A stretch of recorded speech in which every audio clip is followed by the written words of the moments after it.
What's up, founders? Welcome into Inside Startup Money with Chris. I'm your host. Today, we're going to break down the different VC sector trends. I want to go through sector by sector and break down what companies are getting the funding and what's really blowing up right now. So, in this past week alone, AI infrastructure companies raised over $2 billion. Healthcare AI pulled in $400 million, and defense tech pulled in $60 million. But most people are missing this. The sector trends in VC are really what shows you more than any one deal ever could, right? When you look at all the trends in terms of the entire space of venture capital. So, like I said, I want to break these down space by space. So let's get into it. First, we'll start off with AI infrastructure. This is where the gold rush is happening. The AI bubble, as some are calling it. I don't know if it's a bubble. I don't think so. But AI captured 50% of the global Q1 funding in 2025. That's nearly $60 billion. Right. So I do think this will slow down eventually. But right now, the VCs are funding the companies that are making the wheels turn. Right. All the, as they say, picks and shovels. One of the first companies that kind of shows you this is Databricks. Look, they just hit 100 billion. Right. I mean, come on. Right. 100 billion. They're getting the funding right there. Right. Also, we got FieldAI. This is a company that's actually building the robots out in Irvine, California. They raised $400 million. Right? Like, look at these robots. Like, these are the robots I think people are going to be scared of, if we're going to be honest. I think this is going to scare some people. But I kind of want to break this down. So the foundational layer is like Databricks, FieldAI. These are the companies that are like making AI run. Right, in the background. We need that infrastructure because everybody thinks we're going to have robots like this in our houses and all of that stuff within the next year. It's not happening like that. It's not going to move that fast. It's going to take more time. But I understand if you're worried about it. I get it. I understand. But don't be paranoid, man. Don't be too paranoid. Now, the second layer of this with this AI investment pattern is the healthcare space. I don't think this is getting talked about nearly enough. So EliseAI is one of the companies in the healthcare space. They raised $250 million. Right now, they're valued over $2.2 billion. They're funding to fuel product innovation and team expansion, focus on healthcare and housing industry automation. So this just kind of shows you that the AI money that's going into infrastructure isn't just for these personal assistants and chatbots. Like, this is a tool that's going to help in terms of healthcare, housing, managing the housing market, all that stuff. So it's got some kind of value to somebody in there. Then we also have Twin Health. They raised $53 million, led by Maj Invest of Denmark, marketing a major milestone in the company's mission to transform metabolic health management through artificial intelligence. This is one of the ones I'm personally more excited about because I think this is going to actually impact the healthcare space at some level. Them putting money into this stuff, I think, is really, really valuable. I don't know if it'll cure all these diseases and all of that stuff. I'm not sure about that. But I like that it's going to more than just another content creation app. Like, we got enough of those already, bro. We got repurposing tools everywhere. I don't need another one of those. Now, the last part of this 3-tier investment pattern, right? So we got the foundational layer with Databricks, FieldAI, the vertical applications like Elise, Twin Health, like I just mentioned. Then we got developer tools like, where is it? Firecrawl. They just raised their Series A, $14.5 million, led by Nexus Venture Partners. I think this is going to be huge because they have 350,000 developers already. And 48,000, I think it's around 50,000 now, actually, of stars on GitHub. Getting investment and working with companies like Zapier, CEO of Shopify is just huge, right? Because the developer tools are actually going to help people use AI to make better tools, right? So I think we're getting to the space now where AI is going to be even more useful and more beneficial. Another company, Paradigm. They kind of take the spreadsheets and all of the complicated information and use AI to automate it to where it's simplified for you. That's going to be incredible for a lot of people. I think this, depending on the job you work, and this is like a side note, And if you as a founder have people on your team, this is going to be useful for you. And it's really important to analyze how these kind of tools can be useful in your space in which you do. Instead of being fearful of stuff like this, we got to find ways to use it. That would be a game changer for a lot of people. And I mean, infrastructure is winning because the revenue models are, with enterprise customers. These are the kind of companies like a Paradigm. I think the CEO is 23, by the way. Crazy. Like, these are the kind of companies that are going to be valuable to other businesses, at the highest level, right? They're not trying to sell to consumers like, hey, here's this little app you can use to do this little thing. They're selling to companies like, hey, that thing you used to spend millions of dollars a year doing, we found a way you could do it in less time, spending less money with less employees. Like, they're going to win, right? And then once these markets are established, it's going to be higher barriers to entry. Not everybody can just walk in and be a part of this. It's just moving differently. I think the platforms are going to be different too, because there are going to be more users that make them more valuable. And just the reality of this AI space now, the generic chatbots, the generic tools, they're going to struggle. And specifically, I mean, struggle to get funding, because if you just have this generic tool, this generic thing, that's not enough to get people to say, yeah, I'm going to put millions of dollars into this company. Because I myself, me as Chris, I can go and make a chatbot in a weekend, and it won't even cost me thousands of dollars. I could do it really fast with a little amount of money. So VC isn't going to see that and think, yeah, we got to get this chatbot signed up. Like, they're not investing in that. You got to have something that's a little bit better, a little more valuable, I would say.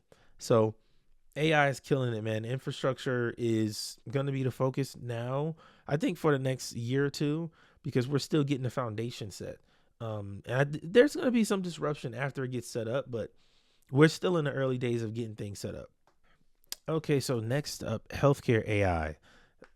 $31 billion invested as of late in 2025. 62% of digital health funding is going to AI-enabled startups in the first half of this year. 62%, right? And just this week's deals alone, I already mentioned some of them. Twin Health, 53 million. Elise Healthcare, 250 million. And Kira Therapeutics, 313 million. So total healthcare VC spent this year so far has invested 23 billion annually, with 30% AI focused. So I think the healthcare industry is going to be disrupted like immediately. I'm not sure how this will affect the everyday worker just yet, but I know it's going to be impacted. So here's some categories that they're investing in. The clinical decision support, AI diagnostic and treatment recommendation systems. I think that's going to be huge, taking that weight off of doctors and all of that's going to be big. Administrative automation, credentialing, medallion, patient scheduling, billing. Look at this. Medallion just raised $43 million. Like that, the right companies are getting funding in some of these spaces, man. Medical licensing and credentialing platform Medallion raised $43 million in new funding round led by Sequoia Capital. The round, which brings Medallion's total raise to $130 million, included participation from Washington Harbor Partners, Sequoia Capital, GV, Spark Capital, and FDG. What does it do? This company's platform automates credentialing, provider enrollment, and monitoring. It also centralizes, automates, and syncs provider data in real time with the aim of eliminating manual work, ensuring compliance, and keeping the network up to date. So again, I think this is going to help the healthcare industry. We might not feel it immediately, but I do think that this is an incredibly valuable use of AI. I love reading this kind of stuff. Like, when I was doing research, this one actually was like exciting to me, because I have family members who have worked in the healthcare space for a while, and I think it's time for things to change and kind of evolve. And it's not working for a lot of people. So especially here in America, we got to do things a little differently. We also have drug discovery and development. This is gene therapy. They raised $313 million. There's a private U.S. company disclosed equity financing in a Security Exchange Commission document filed on August 15th. The financing is one of the year's largest private biotech so far, surpassed only by Verdia Bio's $410 million.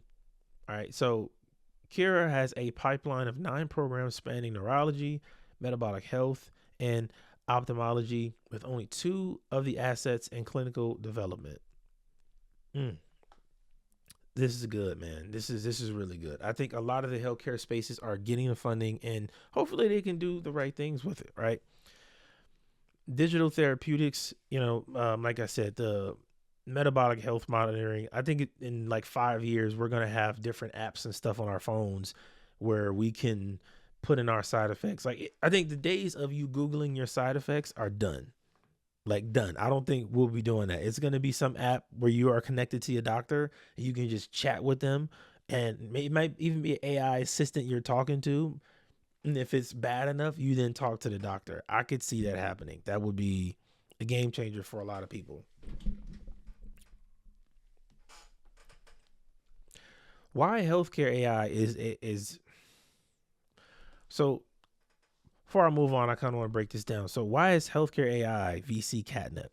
The regulatory moats, once approved, things are going to change really, really fast. The market size is huge with healthcare. Like, everybody takes health seriously, at some point in their life. Even if they don't immediately, later on they end up having to, right? So healthcare is one of those markets that will always exist.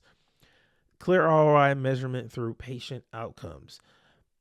Again, I think like the chatbot thing, like, imagine if you could just pick up your phone and talk to a doctor or a nurse about some of the side effects you're having. That could be helpful. That could be really, really helpful. Now, one of the trends you should be aware of is something I just realized in my research. AI and regulatory approval can create a sustainable competitive advantage. So some of these companies are going to move faster than others. And it'll be interesting to see how this plays out in terms of the speed and because it's regulatory. With health, it's always been this big pressure. It's a difficult thing, right? I think that's going to change now. Like, the time it used to take to approve a new drug, it would be years, like almost a decade every time, and cost millions and millions of dollars. I think stuff like that is going to be cut in half. Not immediately, but over time. Defense tech goes mainstream. Defense tech breaking into top VC categories. Stark's $62 million Series C led by Sequoia Capital signals mainstream acceptance. NATO's Innovation Fund and NQTEL co-investing in dual using technologies. It's mainstream now, right? Defense technology was something that a lot of VCs didn't really get into, but now it's becoming more mainstream. I think this also because of AI. Like, I mean, think about it. Before, it was hard to know about anything or to understand it or any of that stuff. Now AI is just making everything a lot easier. If you're already a smart person, AI makes everything you want to do a lot easier. So some of the subcategories are autonomous systems.